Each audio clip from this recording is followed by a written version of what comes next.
We are heading into the last month of summer. I'm not prepared to accept that yet, but certainly not the last of the strikes that we've seen this summer. In fact, coming up this month, we've got nationwide train driver strikes, Scotland and Northern Ireland courier strikes, barristers striking. We've got nationwide transport workers strikes, Edinburgh waste recycling and cleaning workers strikes.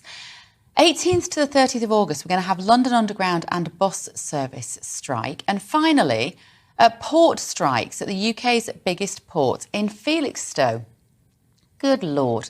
So whether these are happening near you or not, they will affect many aspects of your life, from deliveries to transport to whether you can get your rubbish collected. So it's obviously got many of you upset, such as GB News viewer Kenny, who wrote in to say, with all that the British people have endured over the last 2 years, I believe there is no justification for these strikes, and they should be resisted with all the force the government has. They are just being absolutely selfish. So I'm going to talk to Heather Scales now. Heather is the Managing Director of Heartbeat Human Resources. Hello, Heather. I'm just going to put a controversial assessment and just a suggestion here. Do you know what? The last couple of years, a lot of people got used to sitting at home, not going to work and thinking that was OK. And they want to have a little bit more of the same. Is that what's happening here? I think possibly not. What's happening is the different sectors clearly believe that pay is a problem and their conditions are a problem. So what they're trying to do is use the strike as a way of disrupting everything, so that the government or businesses take note.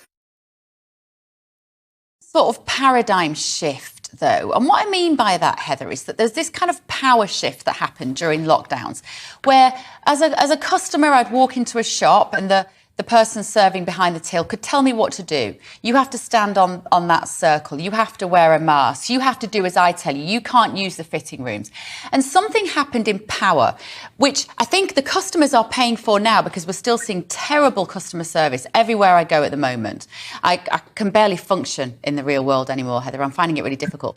But I think that also put a lot of power in the hands of employees. And ordinarily, I would say I like to see empowered employees. But I wonder whether there are bosses now that are frustrated about the fact that they are back trying to make a profit. They are trying to sell their goods. They're trying to provide their services. And people just they're just not playing as part of a team anymore. I think the majority of workers are. I think, if we look at most companies, or a lot of companies, have moved to hybrid working. I think employees are so happy about that I think they are giving back. But there is a small percentage, obviously, in the UK that aren't happy with their pay and benefits, and therefore are wanting to disrupt everything else. And which of these industries do you think, Heather, is going to make a difference? In which of these industries are the strikes going to make a difference? I know that's a pretty difficult question to ask you. I'm slightly mean putting you on the spot like that. But which of them do you think will see their pay and conditions improve? And which of them are just going to end up changing the complex landscape of their business so that agency workers can be brought in and people will ultimately just lose their jobs? I don't think anyone will benefit from this. For me, the longer term, all that happens with strikes is that individuals are affected a longer term, whether it's bringing in, as you say, agency workers or redundancies. I would always say, do not use strike action as the way to resolve issues. It just doesn't work because, as said before, it just disrupts the train strikes, disrupts people trying to get to work. Felixstowe disrupts, Postal stops businesses. So we've just got to think differently about it and say, just talk, get together and talk about this to resolve these issues. Even barristers, going on strike. So why is it that we can't communicate anymore? Why is it that we can't just sit down across a table and have a discussion about this? A real sensible discussion about pay and benefits, rather than actually disrupting everybody in the UK.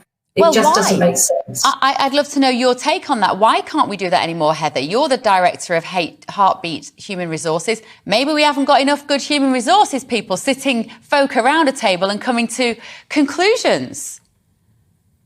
That might be a very good reason. I think we've lost something in terms of that team element. And I don't know whether it was about through the pandemic or whether things have just changed. But I would urge, give me a call. I'm more than happy to sit round a table and try and resolve these issues.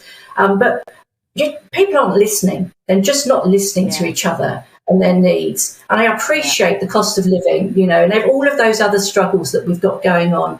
But let's not waste time and energy and cause stress, because it will cause stress for the people that are on strike, as well as the people who are trying to use the facilities, trying to get to work by rail. OK, thank you very much. Helen Scales there, Managing Director of Heartbeat.